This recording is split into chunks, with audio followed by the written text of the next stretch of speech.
Buenos días a todos mis estudiantes en este nuevo día que el Señor permite.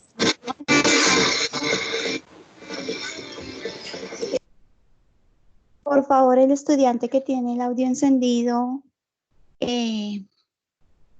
lo apaga, por favor.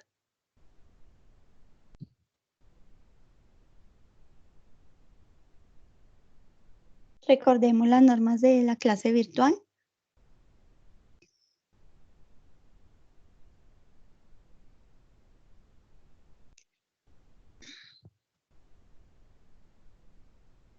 Bueno, mi nombre es Claudia Melinda Núñez, docente de religión del Colegio de los Naranjos.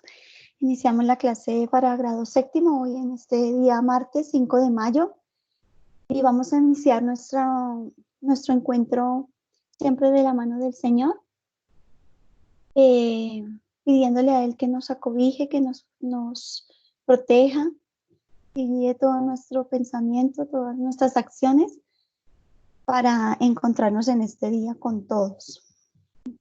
En este día que tengamos de clase, en todas las relaciones personales que tengamos. Vamos a empezar nuestra oración como todos los días en nuestro colegio y ahora de manera virtual.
Iniciamos esta oración, nuestro saludo marista, de la mano de María, mujer solidaria con los demás, mujer fiel a la voluntad de Dios.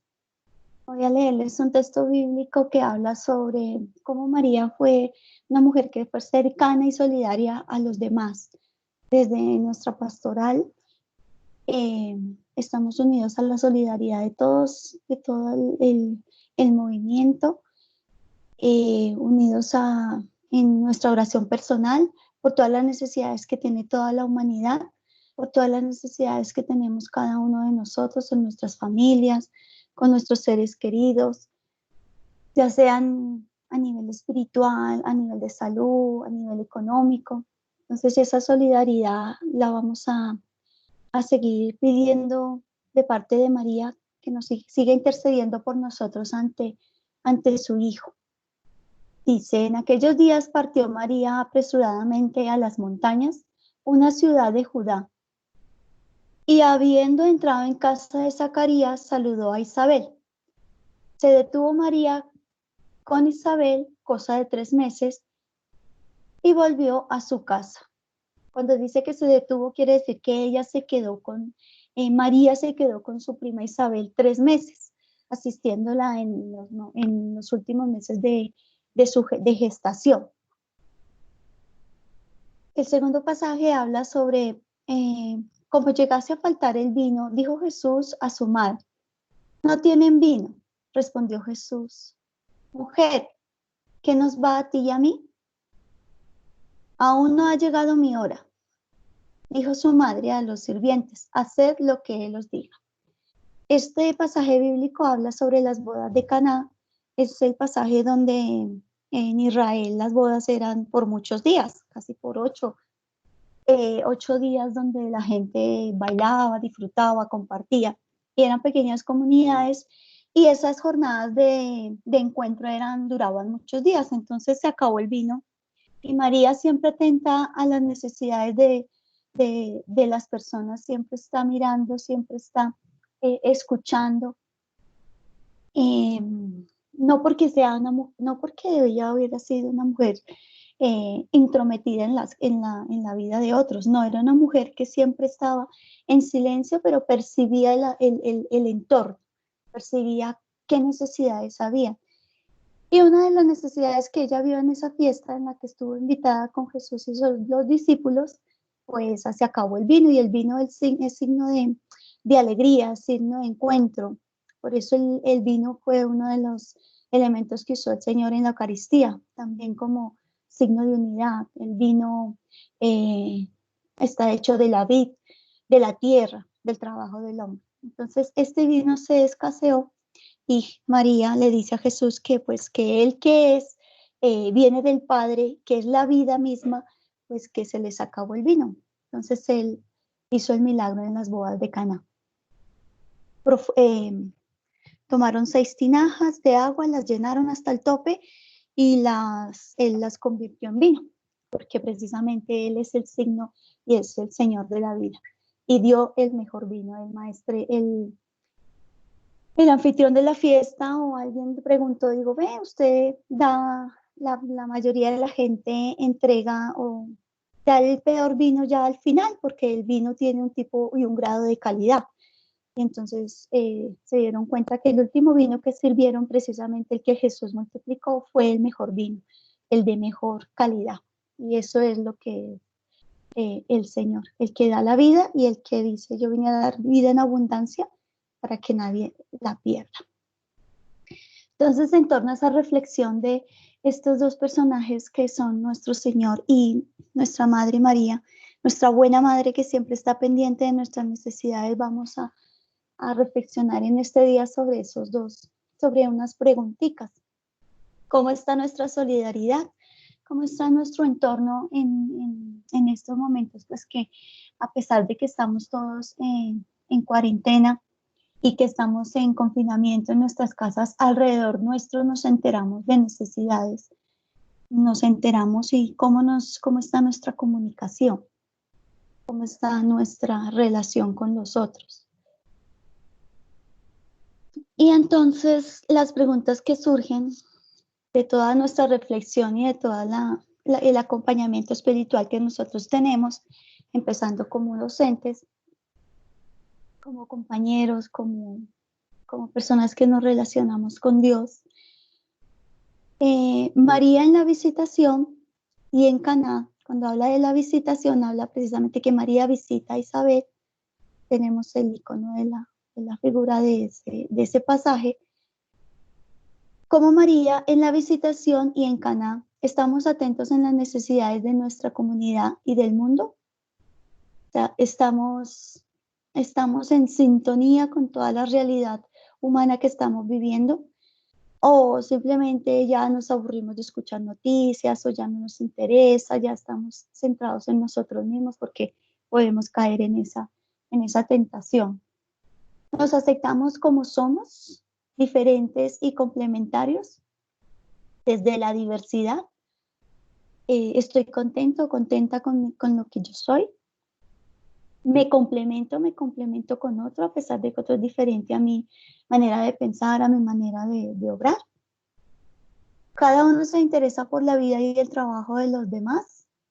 Estoy interesada en cómo está mi familia, si está en otro lugar de la ciudad, en otro lugar del mundo, mis amigos o en mi colegio. Estoy en constante comunicación con ellos, cómo estamos, cómo están cada uno con sus necesidades. O los tengo presentes en mi oración. De pronto hay gente que es muy tímida, yo soy un poco tímida y a veces pues no expreso de pronto esa preocupación, pero sí tengo presente a todas las personas que amo y con las que me relaciono en la oración. Eh, y finalmente pues de mano de María y también vamos a recordar, por ejemplo, el domingo pasado vivimos la fiesta del Buen Pastor y en ella nos invitaba a que tenemos que ser personas atentas a las necesidades de nuestros estudiantes. yo sentía esa fiesta como que tengo una gran responsabilidad como docente y de manera particular tener siempre presente a mis estudiantes en mi oración. Y a pesar de que uno no ve, no los ve siempre, tenemos ahora esta manera virtual, sí recordar siempre sus rostros cuando estamos en el salón, sus travesuras, recordar aquellas cosas y esas necesidades de cómo son ustedes, siempre están siempre están allí, siempre están en nuestra oración y son nuestra alegría y siempre los encomendamos al Señor porque tenemos esa responsabilidad de ser como buenos pastores y no ser tanto buenos pastores en el sentido de llevarlos por buenos caminos, por este camino educativo, llevarlos por este camino de formación cristiana, de formación para que cuando podamos salir, pues estemos preparados para enfrentar pues todo lo que venga y con mucha fortaleza y con mucha esperanza. Entonces, unidos todos a esto que cada día nos preparamos y estamos todos en sintonía, vamos a decir: Madre, dame un corazón generoso abierto a comprender, a ayudar y a amar al prójimo. Dame un corazón generoso al perdón y a la misericordia. Dame un corazón grande para atender al que está tirado en el camino. Amén. Dios te salve María, llena eres de gracia, el Señor es contigo. Bendita tú eres entre todas las mujeres y bendito es el fruto de tu vientre Jesús. Santa María, Madre de Dios, ruega por nosotros pecadores, ahora y en la hora de nuestra muerte. Amén. Padre nuestro que estás en el cielo, santificado sea tu nombre, venga a nosotros tu reino, hágase tu voluntad, así en la tierra como en el cielo. Danos hoy nuestro pan de cada día, perdona nuestras ofensas, como también nosotros perdonamos a los que nos ofenden. No nos dejes caer en tentación y líbranos del mal. Amén. Y todo esto lo hemos hecho en el nombre del Padre, del Hijo, del Espíritu Santo. Amén.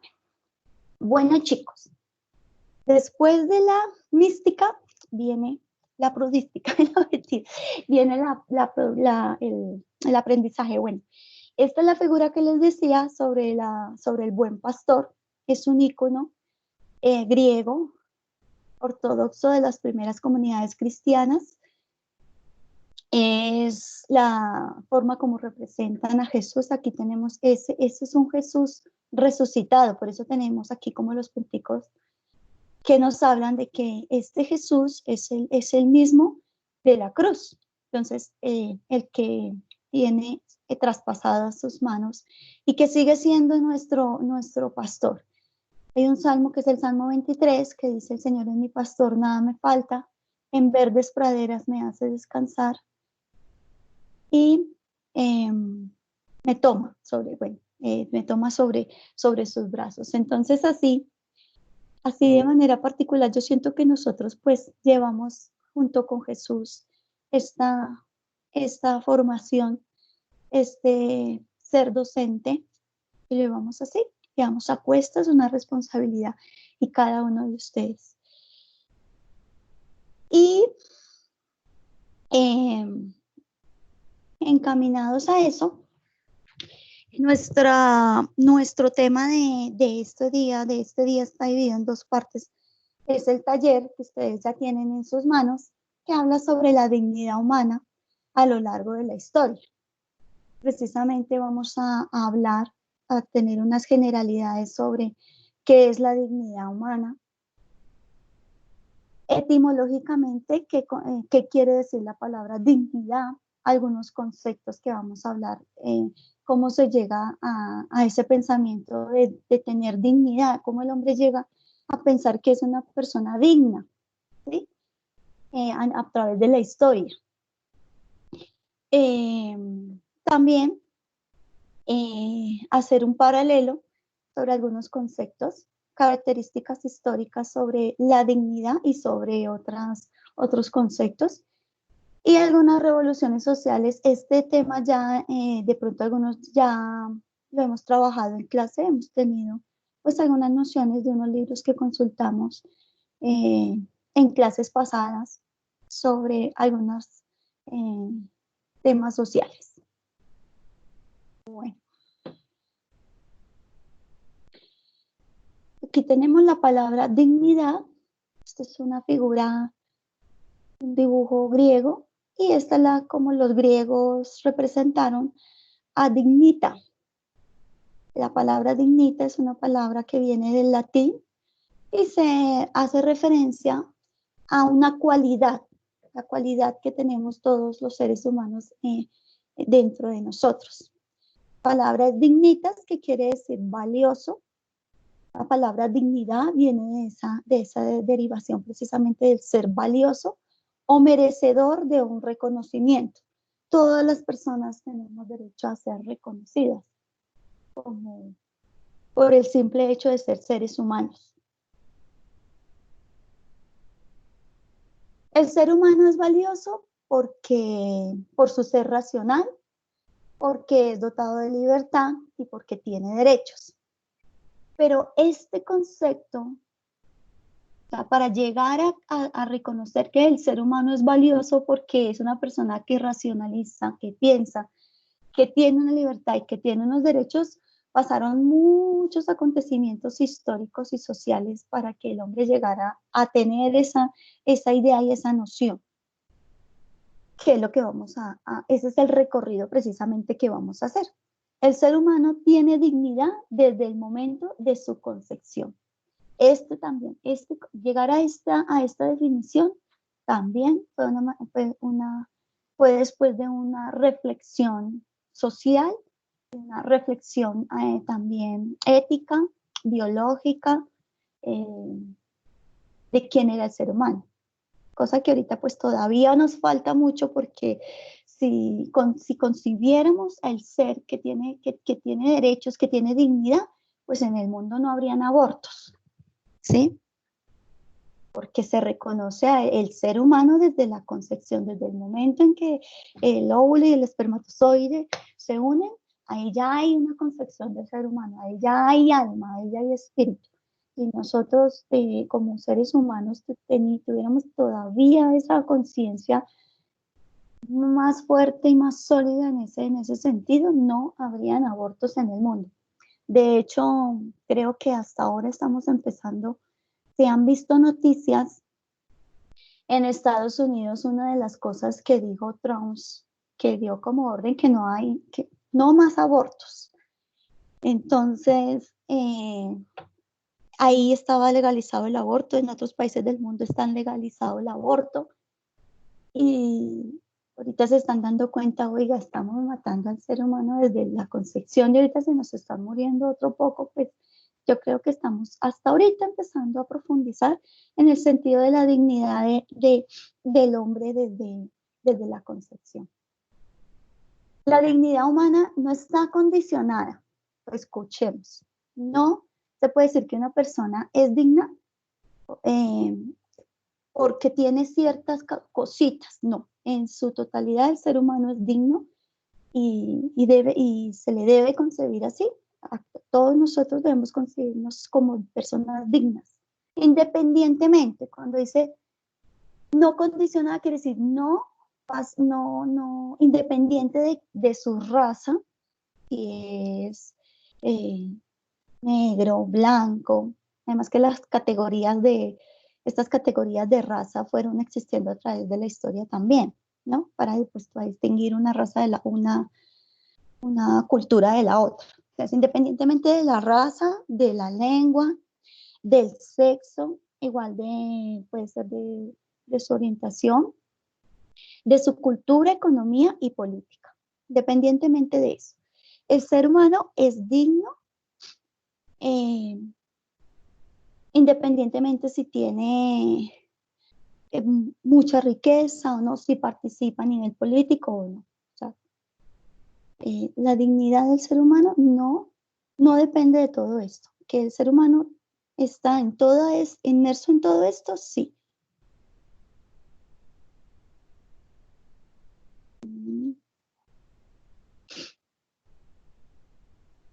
Entonces ahora vamos a abordar los conceptos desde un nivel etimológico.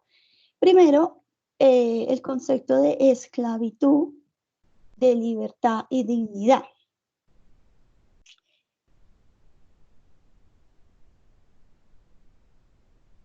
Voy a dejar un momentico para que lean y en silencio van a leer ustedes esto y ya lo leo.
Recordemos que la palabra, o sea, del concepto de etimología es el estudio, el origen de las palabras, de dónde vienen todas las palabras, o sea, su derivación, tanto lingüística como el lugar. Entonces, aquí vemos que la palabra esclavo, la palabra eh, esclavitud, es un adjetivo que se le da un calificativo a una función o a una persona eh, derivada de la libertad, privado de libertad. Persona que está privada de la libertad eh, porque está bajo el dominio o sujeción de otra persona o de otras personas, de un gobierno, de un imperio. Eh, está sujeta, no es independiente ni para obrar, ni para pensar, ni para hacer nada. Es imponer de manera fuerte y rigurosamente una obligación, un deber, un vicio. Un vicio también es una manera de esclavitud, eso lo vamos a ver más adelante. Y precisamente por eso quiero que queden claros estos conceptos de esclavitud y de libertad y de dignidad. ¿Vale? Que lo tengan muy presente, apúntenlo, si quieren tomen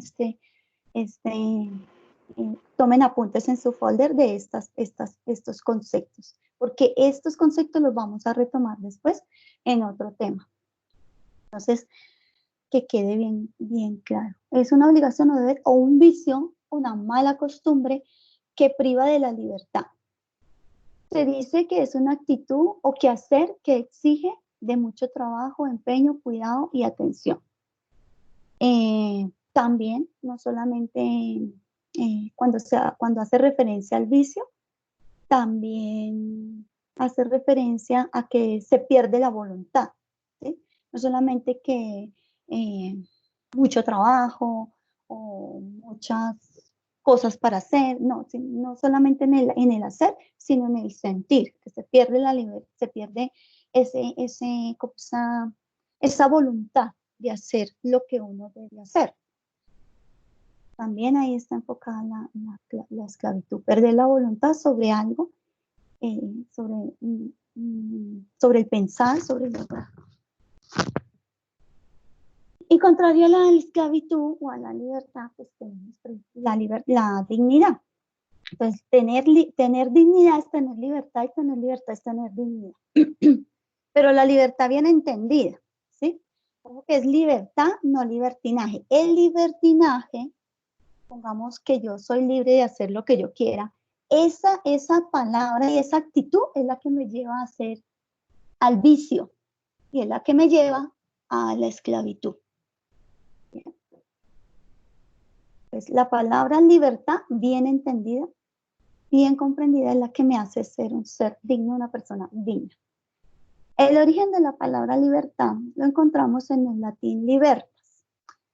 Está dividida en dos términos, en libertatis, al término que hace referencia a libre, y a este término se le ha añadido este sufijo, se divide en dos partes. Esta palabra es el sufijo que significa cualidad de, es decir, mi cualidad referente a algo, al ser, y está conformado por es decir, esta palabra se divide en dos términos. Cualidad de ser libre, liberta, la palabra liberta es término libre, y el sufijo atis, o aquí, el que termina, que hace referente a la cualidad. Entonces, en este término, la palabra libertatis hace que soy libre en cuanto a las cualidades que yo tengo, en pocas palabras. Soy libre en cuanto a ese ser, a ese actuar. Ay, perdón. Se me perdió.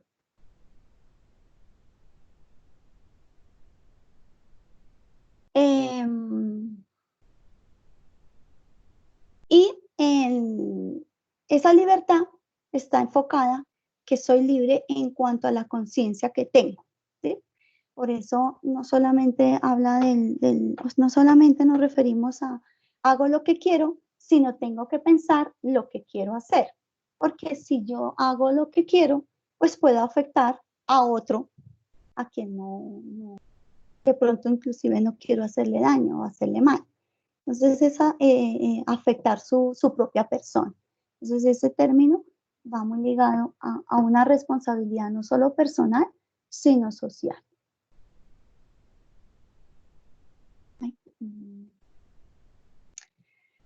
Entonces aquí tenemos unos dibujitos que nos están aclarando la esclavitud versus libertad. Este es un dibujo muy antiguo sobre cómo era concebido antes la esclavitud. ¿Sí?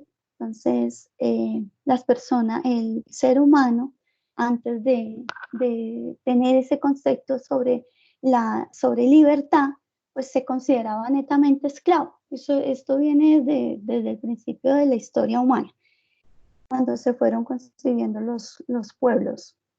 Pero en toda la historia de la humanidad y no en todas las culturas, la esclavitud se vivió de la misma forma. En ciertos pueblos, por ejemplo, en los babilonios, en Babilonia había esclavitud, pero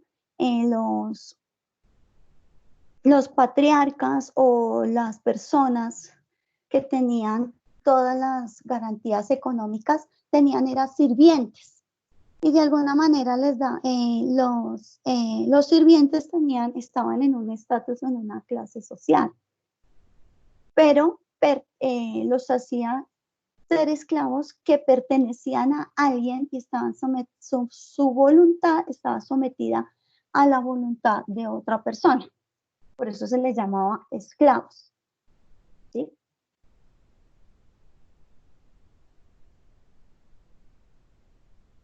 Aquí tengo un ejemplo de la esclavitud en las civilizaciones antiguas, precisamente.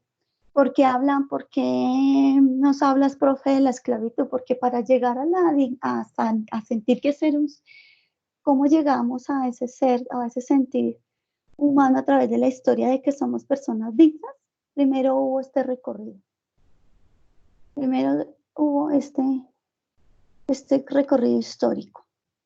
Aquí estamos con los griegos fueron los primeros, o sea, no los primeros porque teníamos entendido que hay civilizaciones alternas, entonces mientras pasaba algo en Egipto, estaba pasando algo en China, mientras estaba pasando algo en Grecia, entonces estaba pasando algo en Egipto, ¿sí? Entonces son muy, muy escalonadas estas civilizaciones. Bueno, que en estas civilizaciones hubo imperios, entonces unos imperios eran más predominantes o más dominantes que otros a través de la historia. Bueno, aquí están los griegos. Tenemos que en el pensamiento griego pues también habían sirvientes y tenían esclavos. Entonces, para que los hombres llegaran, los ilustrados, los grandes pensadores, Aristóteles, Platón, todos esos que ustedes ya conocen en filosofía, pudieran ejercer su función de pensar y de sentarse a pensar en el mundo, a pensar en todas las, en el cosmos, a encontrarle sentido a todo lo que los rodeaba, pues ellos para poder dedicarse a pensar tenían que tener personas que se encargaran de las cosas que ellos no podían hacer. Y esos eran los sirvientes, precisamente los esclavos. Entonces, mientras ellos estaban en sus grandes debates filosóficos, pensamientos muy buenos y muy, muy positivos y nos han aportado a toda la humanidad, ¿sí? Ojo que no estoy diciendo que no esté bien, pero para que hubieran en ese momento pensadores, personas, hombres que se dedicaran, que también hubo mujeres que se dedicaran a pensar, a escribir y a crear todo este pensamiento, pues tenían que haber personas que se encargaran de cosas contrarias. Quien lavara la ropa, quien los sirviera, quien les hiciera de comer. Entonces, esas personas eran precisamente los esclavos, los sirvientes. Y dentro de la cultura griega y el estatus, precisamente hay una escala social, y allí están ellos, más abajo. Entonces, en la escala social se evidenciaba y estaban ahí presentes. Afortunadamente los tenían presentes porque en otras culturas no se consideraban ni siquiera personas con alma. Eso lo vamos a ver más adelante. Un santo español fue el que dignificó incluso a los negros en los esclavos que los compraba, San Pedro Claver, jesuita.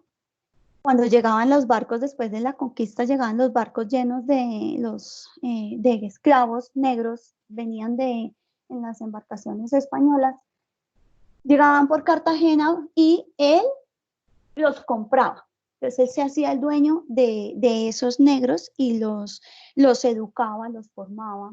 Entonces él llegó a ser el esclavo de los esclavos, este gran santo. Cuando tengan la oportunidad de ir a Cartagena, el que ya ha ido, pues que vaya a la Basílica de San Pedro Clavel y allá va a ver toda esta historia sobre la esclavitud en Colombia. Bien. Aquí tenemos un icono también, este es más de los egipcios. A ver, acá es este, ¿sí? Entonces son los rituales o son la manera como se expresaban los hombres después de que ejercían sus funciones y tenían como una especie de rituales y danzas. Allí también vienen muchos cantos alegóricos a la libertad y a la dignidad que hacían muchas culturas antiguas. Donde hacían rituales, donde ellos a la naturaleza, y era la manera como ellos sacaban como toda esa agonía o toda esa represión que tenían. Y acá, bueno, aquí estamos en las clases sociales que les decía, están los plebeyos, los esclavos y los patricios. Este icono es también es egipcio, y aquí vemos aquí a los esclavos Y gracias a la mano y a la obra de todos estos sirvientes, hombres, mujeres, esclavos, pues por eso tenemos grandes monumentos, porque los faraones o los encargados de las funciones administrativas no se iban a poner a alzar ladrillos, ni a crear el barro, ni a hacer nada de eso. Entonces démonos cuenta que de alguna manera el trabajo en ese tiempo también ha dejado huella de la humanidad. Aquí esta representación y está en todos los jeroglíficos de toda la cultura egipcia, se encuentran todos estos seres humanos que trabajaron con sus manos el barro y creaban, hacían las piedras, hacían los ladrillos, creaban los ladrillos y para poder realizar esas grandes pirámides y esos grandes monumentos que en la actualidad, hasta la actualidad existen. Además que también tenemos que ver la calidad de las cosas como las hacían, porque para que existan hasta la actualidad, pues era porque era un arte bastante dedicado, bastante bien hecho. Aquí tenemos en China, aquí están los sirvientes, este es un rico, un emperador, no es un emperador, pero sí es alguien, por ejemplo, que tenía pues mucho dinero y tenía sirvientes a su disposición. Pues en todas las culturas han existido. Y en Mesopotamia tenemos acá, ya sabemos y conocemos este concepto Mesopotamia, quiere decir entre ríos, la palabra, es un lugar que está donde se forjó la primera civilización humana, las primeras civilizaciones, y allí también surgieron los sirvientes o los esclavos. Bueno,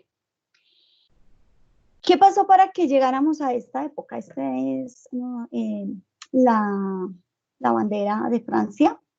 Tenemos aquí una mujer que alza la bandera y dice, pues que se acaba todo esto. Bueno, en las sociedades de la posrevolucionarias, cuando quiere decir posrevolucionarias, quiere decir después de la revolución, la idea de la dignidad era un valor que se poseían en todos los seres humanos.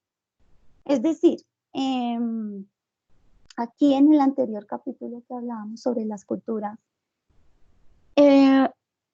como las sociedades fueron cambiando y especialmente la economía es la que basa todo este concepto y todo este cambio.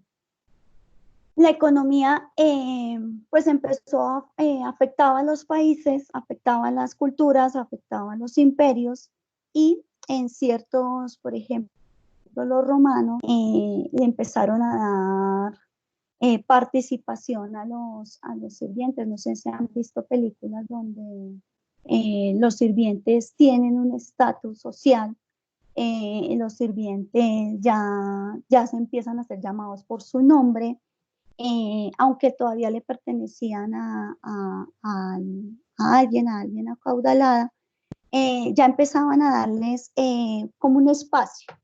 Entonces, cuando los imperios, las monarquías empezaron a darle como un espacio más social a este tipo de personas que les servían, pues ellos empezaron a tener como un lucro. Entonces las personas que de esclavas pasaron a ser sirvientes y empezaron a tener como unos beneficios. De ahí empieza el surgimiento de la abolición de la esclavitud.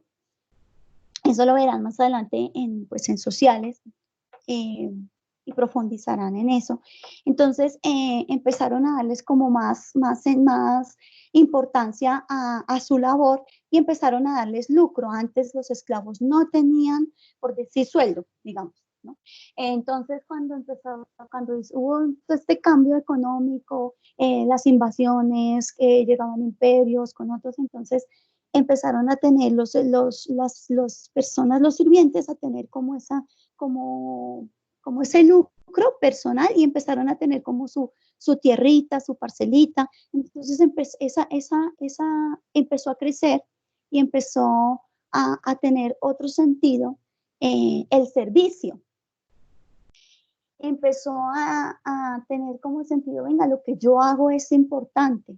Entonces, cuando el hombre empieza a decir, oiga, es que de verdad yo soy importante porque lo que yo hago es bueno, no me tienen por qué tratar mal o tratar así o pegarme porque no lo hago bien. Entonces, cuando el hombre empieza a tener como ese despertar, ese ser humano empieza a tener ese despertar de decir, yo soy una persona igual a esa otra, aunque tenga dinero, somos iguales. Entonces empiezan a ver que tenemos pues las mismas manos, que tenemos pelo, cabeza, que tenemos distinto color. Entonces empieza como esa mezcla, esa identidad y ese reconocerse en distintos pero iguales, es donde empieza a ver como un surgimiento, de decir, oiga, ¿qué es entonces la esclavitud? ¿Y qué es ser digno? ¿Qué es ser humano? Entonces empieza toda esa transformación interior y de pensamiento que hace que el hombre empiece con ese despertar. Y ese despertar a través de la historia, ese aguante y ese decir, todos somos iguales, tenemos derecho a una educación, tenemos la mujer, tenemos derecho al voto, los esclavos tenemos derecho a ser libres, a tener nuestra tierra, a tener nuestras propiedades, a trabajar, a ganarnos el sustento con el sudor de nuestra frente, que si vamos a sudarla, pues que tenga recompensación.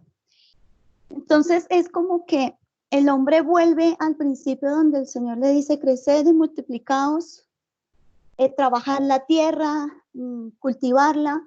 Entonces ahí empieza el hombre a relacionarse, el ser humano y todas las culturas con ese Dios que me hace que, pero si todos Dios nos creó y somos iguales, ¿por qué unos nos tratan así? ¿Por qué otros?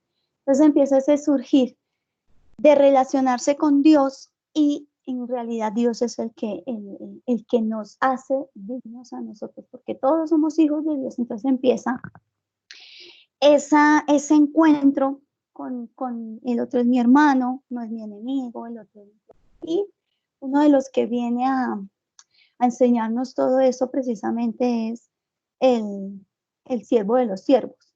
Entonces, a partir del cristianismo, cuando viene Jesús a la tierra, dice, se hace siervo, pero cambia el concepto de qué es ser siervo, qué es ser, qué es servir. Entonces le va dando otro sentido a ese servicio, un servicio que es digno porque hago bien al otro, porque lo amo, porque es mi hermano. Entonces, ya no es que le sirvo porque es que le pertenezco, no, o porque tiene poder sobre mí, dominio sobre mí, sobre mi libertad. No, ahora Jesús abole todo eso, o sea, le quita todo eso a ustedes. No, no se traten así, por eso él decía en los pasajes bíblicos, no quiten ese pensamiento antiguo, eso que tenían allí adentro lo deben cambiar. Y San Pablo entiende muy bien esto, y una de las cartas de San Pablo habla sobre, oiga, en Cristo ya no somos esclavos, somos libres, ya no podemos estarnos tratando así. En Cristo somos todos uno, somos hermanos y nos servimos los unos a los otros, es porque el bien que yo te hago a ti y el bien que tú me haces a mí me construye, me edifica, me dignifica. Así yo tenga, por ejemplo, un patrón, una patrona o bueno, trabaje, pero es que si yo te sirvo a ti por tu empresa o por lo que tú tengas, entonces tú me vas a beneficiar a mí. Entonces es como un intercambio de beneficios, pero dados y basados en el amor, servicio. Ya no es en opresión, por decirlo. Entonces, precisamente todas las luchas, todas las revoluciones históricas y sociales que han surgido a raíz del tiempo han sido basadas en esa dignidad, de decir, así como, por ejemplo, aquí en la Revolución Francesa, uno de los que en los que participó, bueno, en los que tenemos bastante referencia con Marcelino Champagnat, es precisamente que él vio esa necesidad de que tenía que los niños ser educados, los niños tenían que conocer el mensaje cristiano, los niños tenían, y por eso toda esta obra social. Entonces, surge, como yo les decía alguna vez, una revolución distinta. Ya no es una revolución porque no tenemos garantías de derechos en cuanto a que nos tratan como esclavos en ese tiempo, sino que los derechos van incorporados a que yo tengo derecho a ser educado, a recibir una buena formación, tengo derecho a eso para aportarle a esa sociedad que me está exigiendo. En las revoluciones sociales del siglo XVI al siglo XX, la revolución industrial,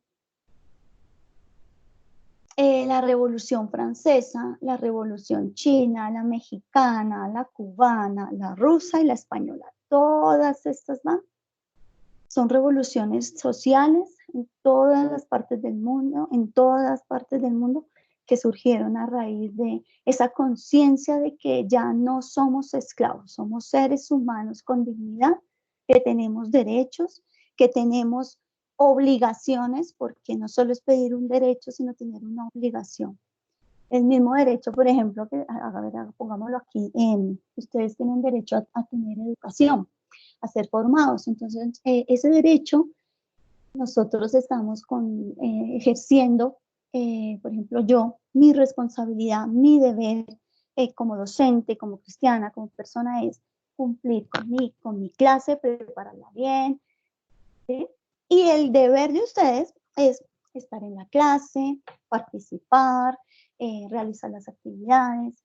Entonces, es un complemento, tanto de derechos como de deberes. Y así han surgido estas revoluciones a través de la historia. Eso lo van a profundizar más en sociales, ¿no? Pero la religión no está por fuera de la historia. Religión no es rezar Padre Nuestro, vuelvo a decir. Religión es profundizar, es ver cómo Dios acompaña al hombre a través de la historia y cómo Él camina con él. Dios no es ajeno a nuestra realidad. Por eso en este momento de confinamiento Él nos ve, nos observa, nos acompaña y Él nos da la sabiduría para saber responder a los retos que cada día tenemos. A ver qué se me perdió. Ya. Bueno.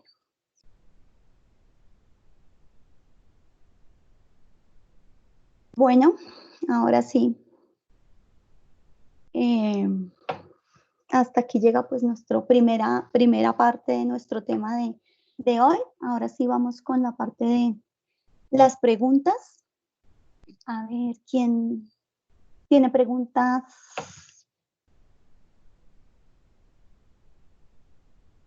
Ya dejamos abierto aquí para realizar las preguntas, las inquietudes que tengan frente a